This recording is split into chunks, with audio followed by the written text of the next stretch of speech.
What's up, everyone? I'm Garin Flowers with Cinemark. The Autobots are back on the big screen.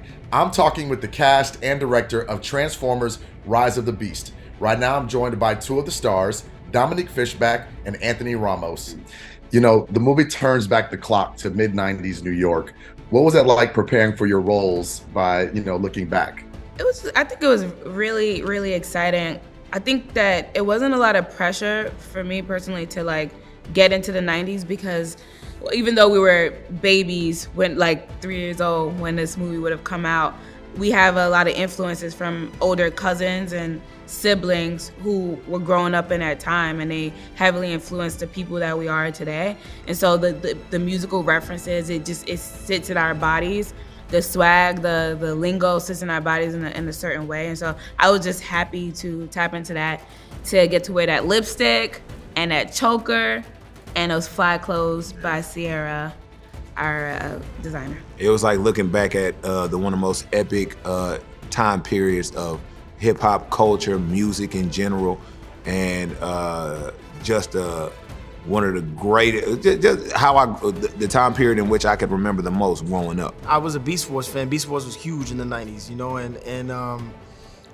so it was really cool to get to be in the movie with them characters that I grew up with, and again, the style and just the vibe of the 90s, man, and really capturing the 90s in New York is also, you take it to another level, so it was cool getting to rock it, like Dom said, with the style, with the J's and the Sergio Tacchini and the baggy pants, even the scene where I'm stealing the car, you see me Jimmy in the lock, I don't even know if you can do that on cars anymore, newer cars, so it is really just all those elements of what the 90s cabs, the yellow cabs in New York, all that. It won't stop!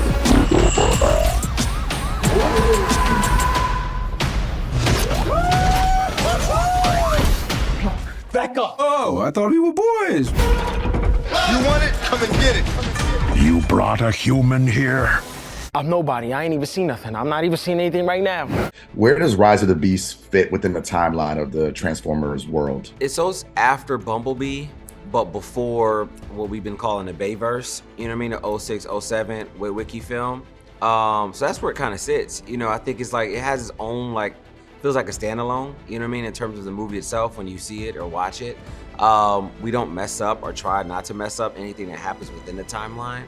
But really it comes right after Bumblebee in terms of the sequence. Bumblebee was set in 87, I want to say, and then we're right there in 1994. It's pretty cool. You turn back the clock to mid-90s New York. What was that like preparing the cast and everyone for their roles going back in time? It's funny because we all in the same age group, me, Dom, and Ant, but we all kind of grew up in the 90s, so we knew that era, we knew that music, we knew that culture. So for us, it was pulling in the stuff that we love. So I brought a lot of stuff to the table that I just grew up off of, whether it be things I was introduced to my parents or music I grew up listening to, or like I said, or wardrobe and how my room looked, And then there's little nuggets, we all watched the Power Rangers while we were young and things like that. So you have that in the background. So I wanted to just make sure it felt like a time capsule, that you were just opening up and be wow, we were really experiencing the 90s through a specific lens, which is ours, and for them it was Brooklyn, New York, and they're from Brooklyn already, so all that was maintained in their attitude and how they portrayed the characters, but at the same time we made sure the set and environment allowed them to live in that space. All right, y'all, ride your way to the movies to check out Transformers: Rise of the Beast. Check it out at Cinemark Theaters. You can get your tickets at cinemark.com. From both your past and future. You've never faced anything like this. And if you don't know, now you know.